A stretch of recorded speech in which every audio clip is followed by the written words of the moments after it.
What's up, everybody? We're back. I'm George Mossey. This is my co-host Marshana Dahlia 90 Day Fiance. Before the 90 days, season 5, episode 3. We are back. This is part 2. So much happened last night. Like I said, the tweets have been going in over 14 or 15,000 tweets last night, and it was still trending this morning. We're talking about Mike and Jimena. We have met Jimena for the first time last night. And before we met her, everybody had some concerning thoughts about her, just hearing about the situation, hearing about Mike buying appliances and furniture and paying rent. We actually met her and she gave us a tour of her apartment, and there wasn't many things in the apartment that Mike had not supplied. So I was very this when we met Mike the first time. He looks like someone that could be advantage of, and that makes me really worried about him. He is someone that could be gullible to the situation, and the situation as it's unfolding, and after we've heard some things about Jimena, it seems that way. She has 2 young children, one of which was a one-night stand, the other which was with a guy who was in prison, where she got pregnant on her second prison visit. And one thing she said that really bothered me was she needs someone to take care of her right now. That really bothered me. Because I said, what about when this guy gets out of prison? Are you just going to go back to him? So it just really made me question that. Oh, yeah. Listen, please believe that once he's out of prison, that's it. Lights out for Mike. The story of how she created her 2 children also was concerning to me. It showed a little bit of poor decision-making skills. All right. Okay. Let me pack my judgment aside and not judge Jimena too harshly. But I agree with Jimena. You do need help. You do need help. You've made 2 children in this world, and you're trying to do a job by yourself. That is not a one-person job. And I think now she's finally realizing that my type, because she says, he's not attractive. I'm not even attracted to him. The kind of guys I'm usually with are drug dealers, police officers, this, that, and the third. And it's like, wow, really, a drug dealer and a police officer, aren't they enemies? But both are your type. Either way, it's you are finally realizing that your type is bad for you. And that's a realization that a lot of women need to come to. The guy that you like, that you're after, that you have to have, probably isn't the best for you. And it's probably more of a liability than an asset. These men have given her 2 children, and what can she do? She does need help. Now, should Mike be the one to provide said help? Is that where the help should come from? No, Mike. No. And No. he is making good. He is taking care of her in a way, because I'm sorry, a part of relationships are how we take care of each other, and that can look different for every couple. But how can Jimena take care of him in any way? And it's not to say, like, again, we're not keeping the balance sheet in a relationship here. Let's not do that.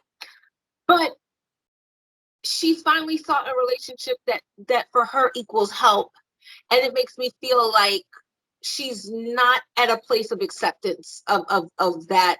It's not so much that you need help, it's the guys that you've been after have all been bad for you. I think she still wants the bad boy, and that's why I think that once that guy gets out of jail, that baby daddy get out of jail, because she said he is in touch with the baby and they have a great thing, and I just don't think it well for Mike.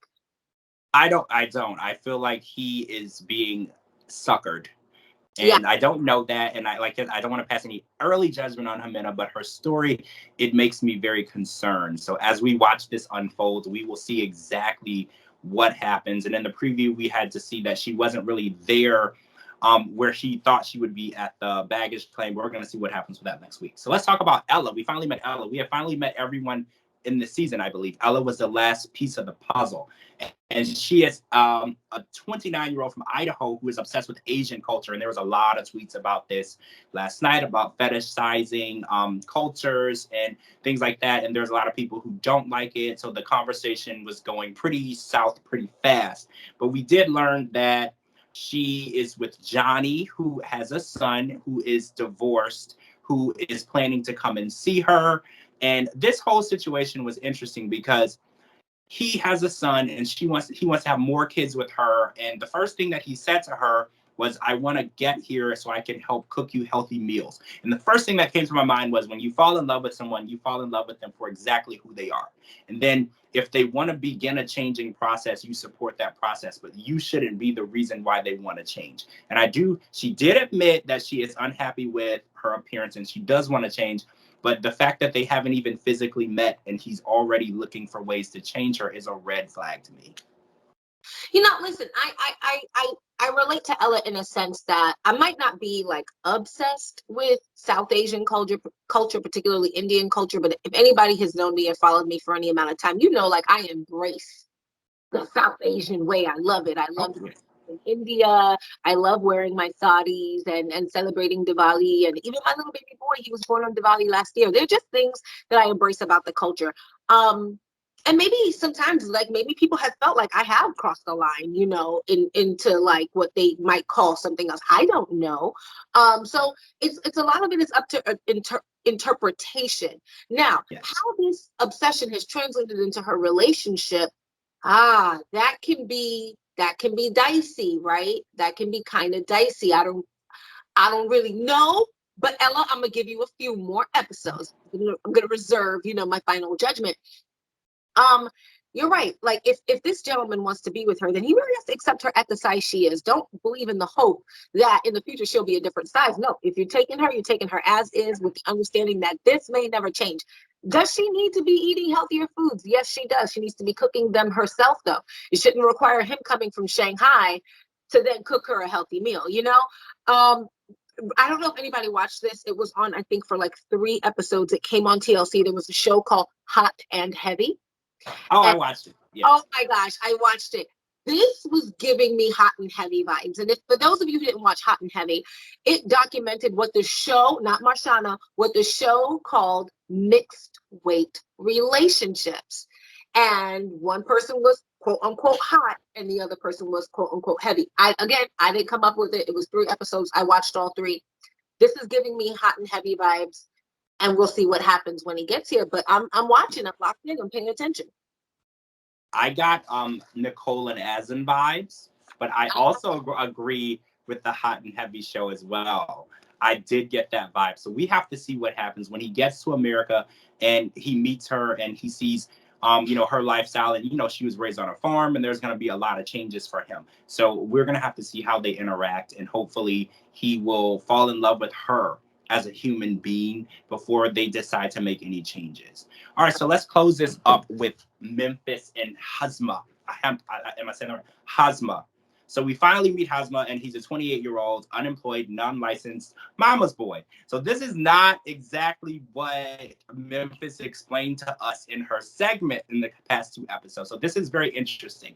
And the one thing that I did mention in the first podcast, I wonder if his religion is going to have anything to do with being married and before you can sleep in the same house with another woman. And it did. The issue was he lied to Memphis about it, and he said that it was okay. It is not okay. So once she arrives in Tunisia is when she finds out that his religion is going to pose a problem, because she doesn't really want to marry someone without sleeping with them first, because I don't want to say it's an American tradition or American way, but in our country, it is not frowned upon as much as in other cultures. So I feel like this relationship is starting on lies. I feel like it's been sabotaged from the beginning.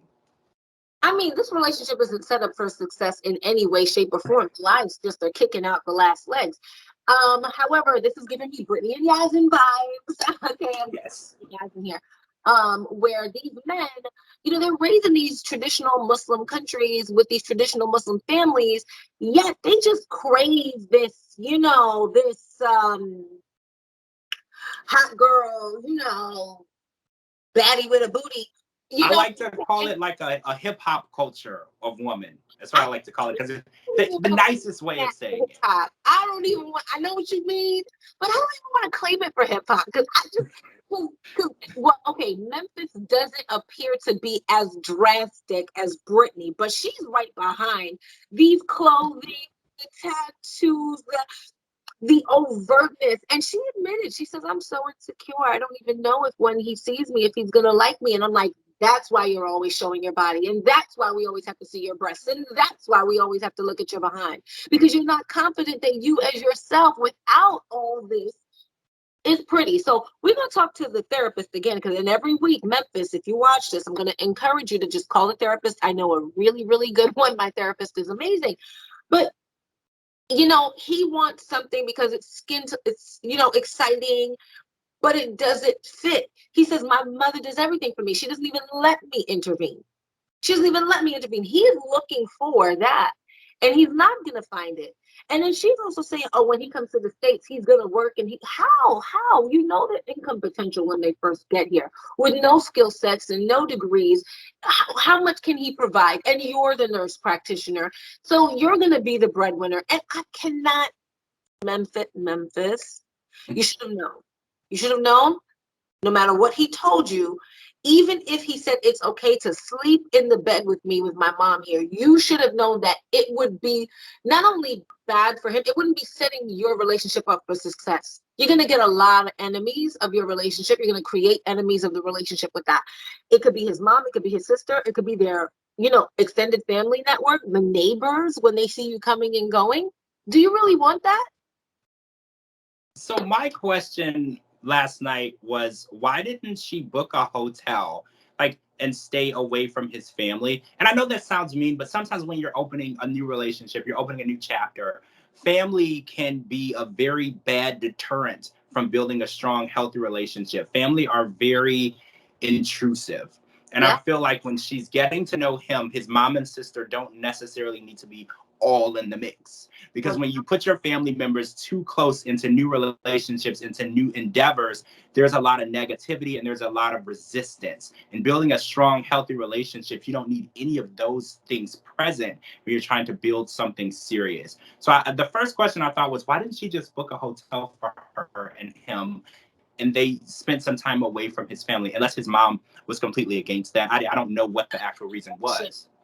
Maybe production got involved and they wanted to see that element a la Brittany and Yazin of her coming to stay. And I don't know, because sometimes, at the end of the day, I love reality TV. I got my little name in the business through reality TV, so I don't want to shade it when I also watch the reality TV, right? So I'm not here to give all the shade. I'm just saying that when I watch things, when things don't add up, when the math stops mathing, I'm like, well, maybe that was the production. Maybe that was the producer. That's possible, because I can't imagine why she thought that they were going to get any sexy time in his mother's house. So it has to be something. And why would you want to with his mother in the room? What kind of back cracking is that going to be? I do not know. I'm so lost. Well, that was it that happened last night, guys. This season has been amazing, and we're only 3 seasons in. I want to sincerely thank TLC for really stepping up their game. I am so excited for what is happening on this season of 90 Day Fiance before the 90 days. Make sure you guys are tuned in next Sunday night. We're going to live tweet it, and we will do a podcast, obviously, next week. Thank you so much for joining us. I'm George Mossey. This is my co-host, Marshana Dahlia Spavento, and we will talk to you and see you all online.